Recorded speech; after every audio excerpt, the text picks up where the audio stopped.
When I was about 9 years old, my life took a jarring turn. My parents, who had always seemed like a united front, surprised me with the announcement of their divorce. Unlike the dramatic breakups I had heard about from friends, theirs unfolded quietly and without fuss. They had already found new partners. My mom moved out with her boyfriend, while my dad's new partner moved into our home. They agreed I would spend time with both of them, as they lived just 3 miles apart. Despite their promises of new gadgets, vacations, and everything else they thought would make me happy, I felt a profound sense of loss. All I really wanted was to keep my family together under one roof. Watching my mom pack her belongings and my dad's partner settle in felt like my heart was breaking. As time passed, things became more complicated. My stepmom's twin boys, who were around my age, clearly didn't want me around, and I reciprocated their feelings. At my mom's new place, I increasingly felt like an outsider as she started her new family with her boyfriend. Eventually, I found refuge with my aunt, my father's sister and my godmother, who became a steady presence in my life. This arrangement lasted until I turned 19, when life threw me another unexpected curveball. I inherited $200 million from my grandfather, which unexpectedly drew my estranged parents back into my life. They weren't reaching out with genuine concern. Instead, they had demands for financial assistance from my half-siblings and to help cover my father's debts. I felt manipulated and used, grappling with how to respond to the sudden requests from family members who had previously shown little interest in my well-being. Navigating these complex family dynamics forced me to prioritize my emotional and financial health over the pressures of those who had once abandoned me. After a year of shuttling between my parents' homes, I finally made the decision to live with my aunt permanently. Initially, my parents were unaware that my visits had turned into a permanent move. It took them over 2 months to realize I was no longer just visiting but had settled in with my aunt. My mother assumed I was with my father, and vice versa, highlighting their lack of involvement in my life as they became absorbed in their new families. Living with my aunt was a breath of fresh air. She filled the void left by my parents with her simple acts of love, taking me out for dinners, movies, and summer vacations to my grandfather's farm. These moments brought me genuine happiness and a sense of belonging that I had longed for. My dad initially sent me a monthly allowance to support me, but over time, that became inconsistent. My aunt sometimes nudged him to remind him, but she often let it slide, not wanting to burden him. I began working at her plant nursery after school and helped with household chores like taking out the trash and running errands. Despite my aunt's care and support, it became painfully clear that my parents had drifted too far from their roles. They routinely forgot my birthdays, only making perfunctory calls when my aunt reminded them. They never visited for significant milestones, like my high school graduation. It was always my aunt who stood by me. When confronted by her about their neglect, they would offer brief apologies, but their remorse was fleeting. Over time, I grew increasingly resentful of their absence and hollow apologies. Eventually, I stopped answering their calls, which led them to accuse me of being rude. I stood my ground, unwilling to let their blame games undermine my resolve to live independently from their emotional neglect. I continued my journey, moving to university and living on my own. Though I always made it a point to visit my aunt during birthdays and holidays, I wanted her to know how much I appreciated her unwavering support. Recently, my grandfather on my father's side passed away. His death marked another chapter in my life and reminded me of the complex family dynamics I had navigated over the years. As I approached the end of my university studies, I reflected on these experiences, recognizing the profound impact of genuine care versus absence. The loss of my grandfather was a deeply sorrowful time for my aunt and me. We had been the closest to him, in stark contrast to my father and uncles, who rarely visited. Yet, they all showed up promptly at his funeral and were eager to be present for the reading of his will.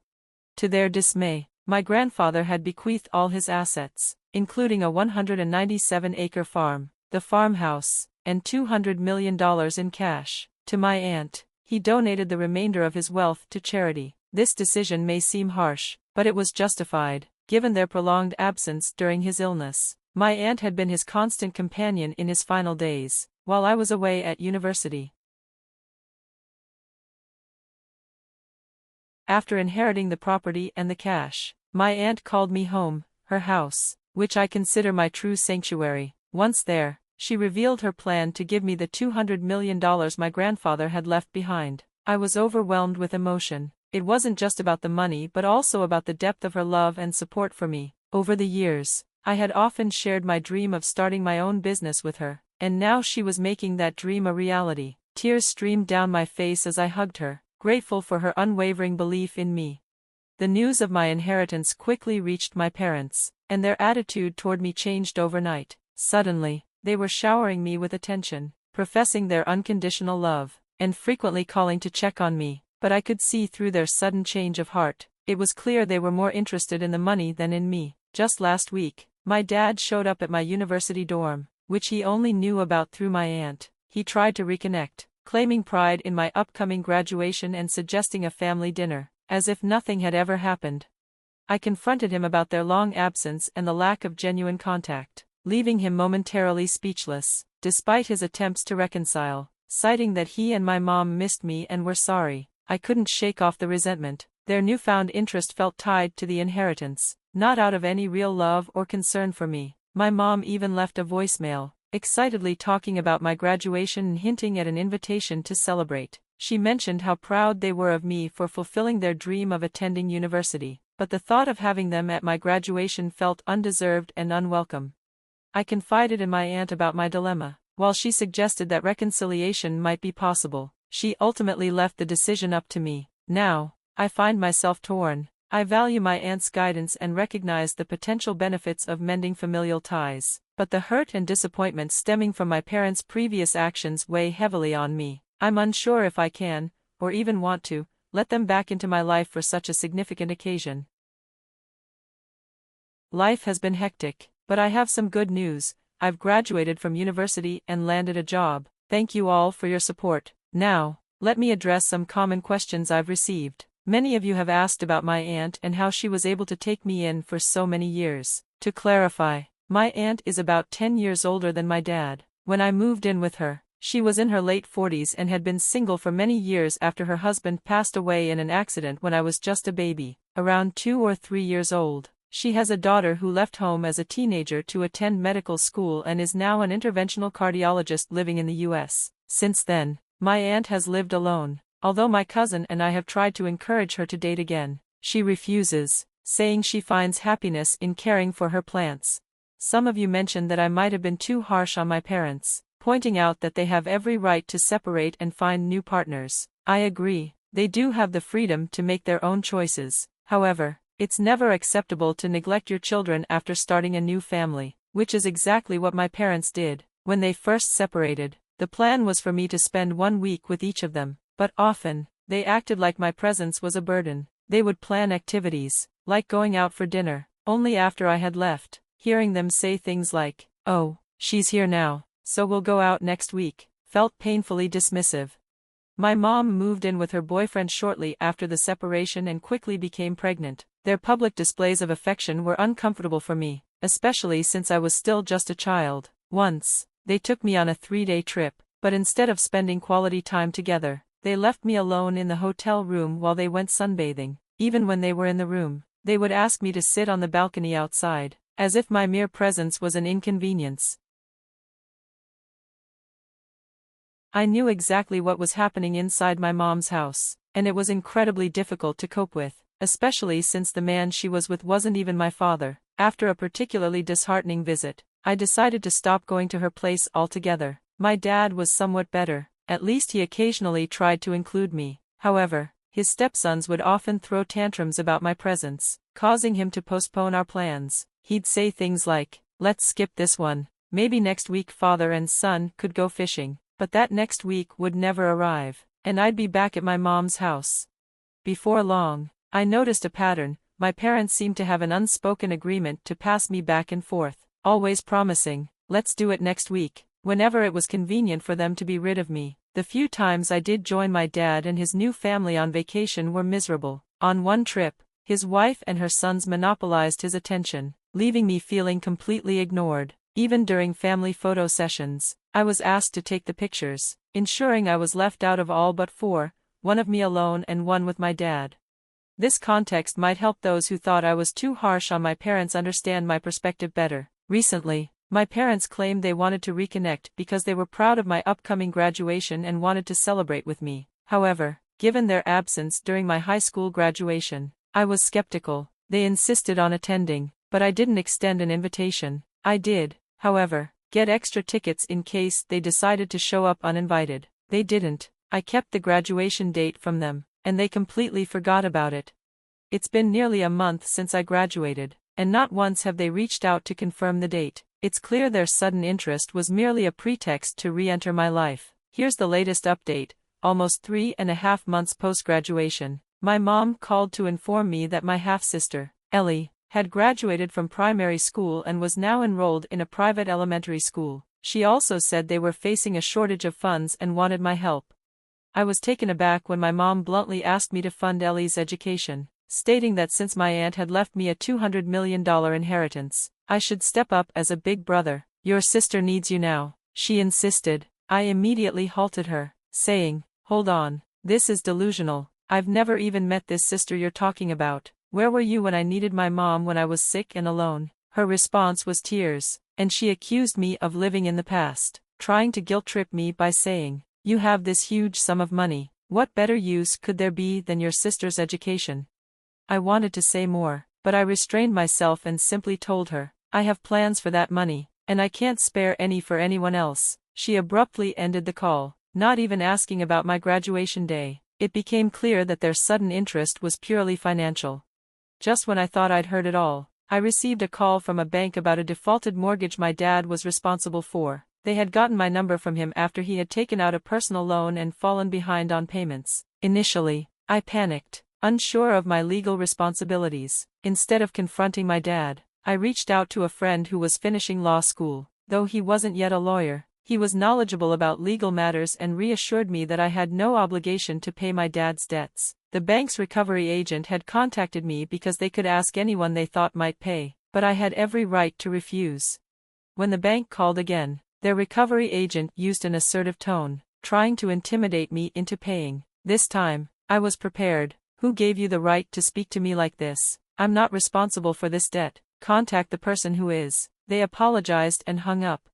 A couple of hours later, my dad's wife called. Furious, I can't bring myself to call her my mom or even stepmom. She was enraged that I refused to cover the debt, but I stood my ground. I'd learned that I needed to protect my boundaries and financial security, regardless of the pressure they tried to put on me. When the debt recovery officers got aggressive with my dad, demanding he pay the mortgage or face severe consequences, I was pulled into the drama. His wife called again, shouting at me, "Your father is struggling to pay the mortgage, and you just turn away, even though you have the means to help."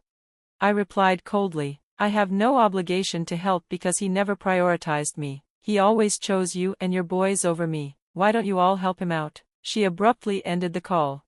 That same night, my dad called me, drunk and emotional, not angry, but full of apologies. He admitted he hadn't treated me right, especially in front of his stepsons, and expressed deep regret for his past actions. Despite his remorse, I told him I didn't want to dredge up the past, nor did I want them back in my life. He pleaded for my forgiveness, but I explained that apologies and regret couldn't undo the years of neglect. I had learned to live without their influence, and I preferred to keep it that way. After hanging up, I couldn't help but wonder if denying him financial help was the right decision. I felt a pang of guilt knowing he was being pursued by the bank. Part of me suspected that this plea for help might be another tactic to manipulate me emotionally into giving money. If he had asked directly, I would have refused, just as I did with my mom. What do you all think? Should I have helped with a few months of his mortgage payments? Some of you suggested it wouldn't have been too much of a burden for me to cover his mortgage for a couple of months.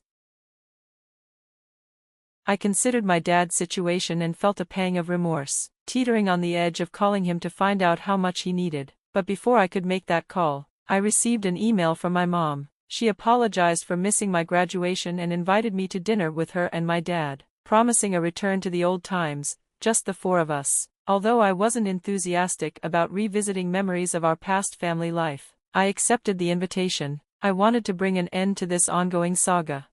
At dinner, they repeated the same sentiments my dad had shared over the phone: apologies, expressions of remorse, and discussions about forgiveness, all in the hopes of mending our relationship. The atmosphere felt charged with unspoken intentions until, out of nowhere, my mom asked, "Baby, we were wondering what plans you have for your inheritance money." She quickly added, "No, I mean, your dad and I could offer you some good investment advice. You're pretty young to handle such decisions on your own." I responded nonchalantly, "Thanks, but I've already got someone advising me on that, so I'm good." The table fell silent for a few minutes, then my mom tried a different angle. "You know, your dad has been having a hard time because he defaulted on the mortgage," she ventured. "I know," I replied, turning to my dad, "but why did you take that personal loan? Was it for business?" He looked down, ashamed, and muttered that it was for his son's college tuition. Before I could process that, my mom interjected, "It doesn't matter what it was for. The point is, your dad's in trouble, and we need to help him. Why don't you clear his mortgage, and his stepson can pay you back when he gets a job, and the rest of the money you could give to me. Remember, Ellie needs to go to a private school. She'll pay you back when she's older and earning."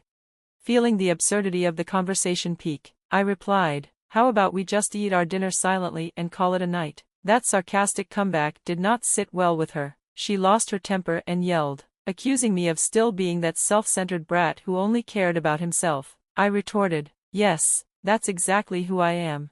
I was ready to end the charade. I could have lectured them about their selfish behavior, especially since they knew I had my own student loans to pay off. Yet here they were, expecting me to finance my stepbrother's education and Ellie's private schooling while managing my own debts. "I'm done with you guys," I declared firmly. "It's clear you only wanted me back in your lives for the money, and you know what? You can forget about it because you're not getting a penny from me."